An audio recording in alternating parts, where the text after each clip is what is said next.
From Patrick Tobler. Hey, Charles, would you say you're competing with a community project created by your own Cardano Bitcoin bridge after seeing Bitcoin S and seeing them work together with Fluid Tokens, Maestro, and other teams?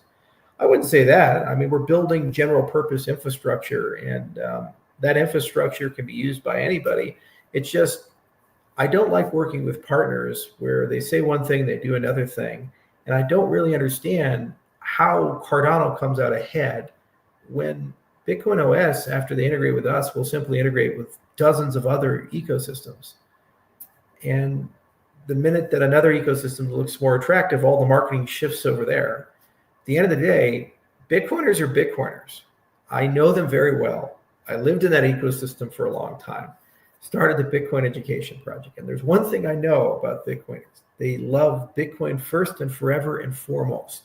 And so if your business strategy is to enter in with a token and say, hey, we have this token and you have to use our token under the hood in order for your Bitcoin stuff to work, they will say that's not Bitcoin. They want to be able to click a button that says Bitcoin to DeFi Bitcoin, pay transaction fees in Bitcoin, interact with dApps with Bitcoin, and then when they're done, go back to Bitcoin. Now, under the hood, there can be Babel fees and wrapping and all this other stuff that goes on. That's all Cardano jiu-jitsu and magic. But in the wallet, it's only Bitcoin. And if you're there, I think you'll actually be very successful. And you'll get a lot of adoption and excitement within the Bitcoin ecosystem. But remember, this ecosystem criticized ordinals. It's there. And so here's the other problem with Bitcoin OS is that the white paper says a lot of stuff, but under the hood, cryptographically speaking, not all that stuff is done and tested. There aren't really good security proofs. There's really not an end-to-end design that showcases how to do this well.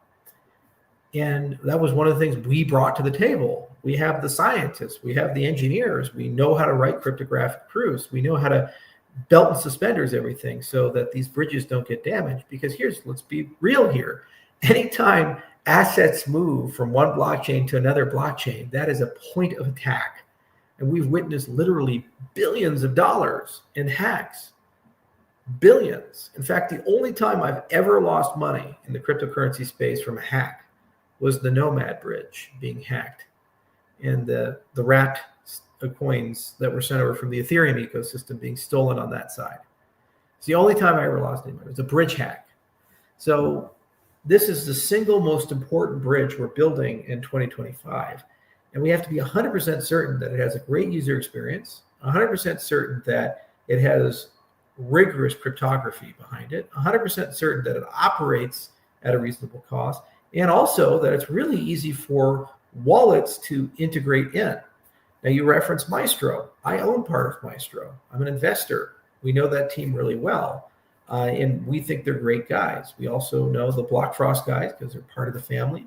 And we know a lot of the other dApps. And here's the thing is when you create an integration, we're going to work and make sure that the development model makes sense, the cryptography makes sense, that the bridge mechanisms look good, and there's an easy way to integrate this into wallets. And Lace will have that integration. We'll go talk to Vesper and all the other people and find a way to make sure that that integration gets done. And then the Bitcoin wallets and do the same. And that can be done in 2025. It's an enormous amount of work. The teams have to really push aggressively. There's going to be a layering of different technologies because it's not a panacea.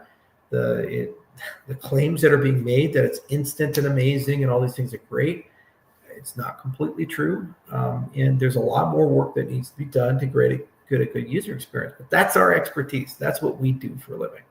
We're not as good at the consumer products, but we're really good at the cryptography. We're really good at writing papers. We're really good at understanding what's real and what's not real and building things that stand the test of time, as evidenced by Ouroboros.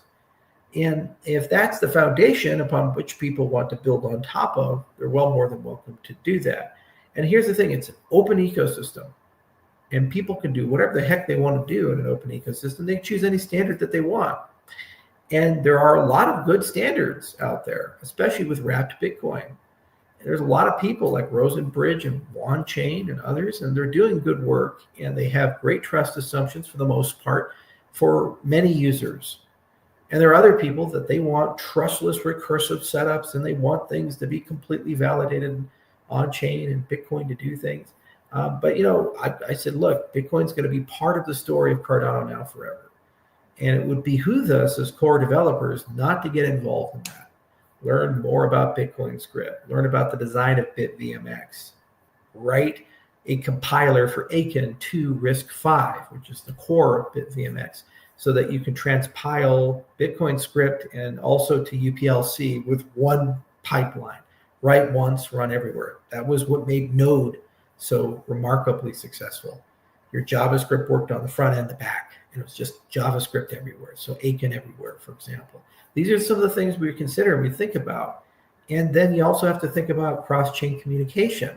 So how does the Bitcoin side communicate with the Cardano side? And under what circumstances do you need to do that? Talking about a liquidity pool, or are you talking about just a multi-chain signature? There's a litany of considerations that come into the way people think. And then also, what use cases are you talking about? Restaking, lending, DEXs, et cetera, et cetera. Each of them carry different user flows and different requirements.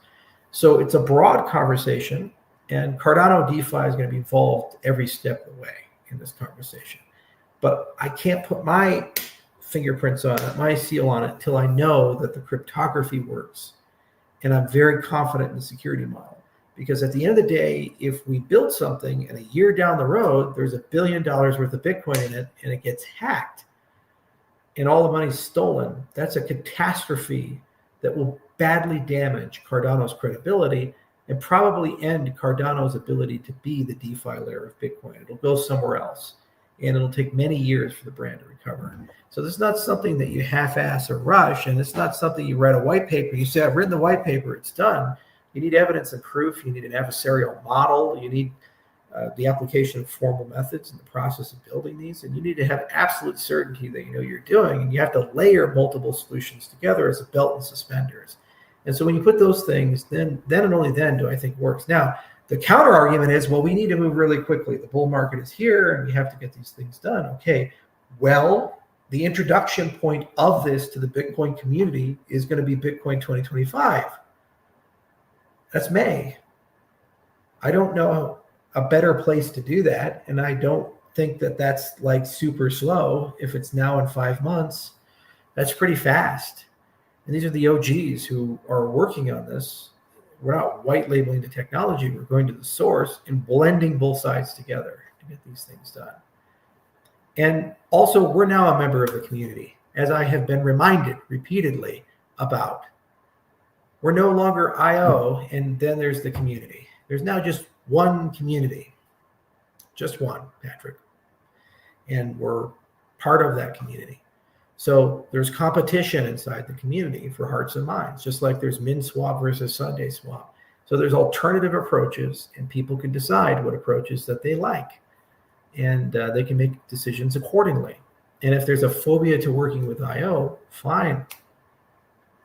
They'd have to be specific about what the issue is.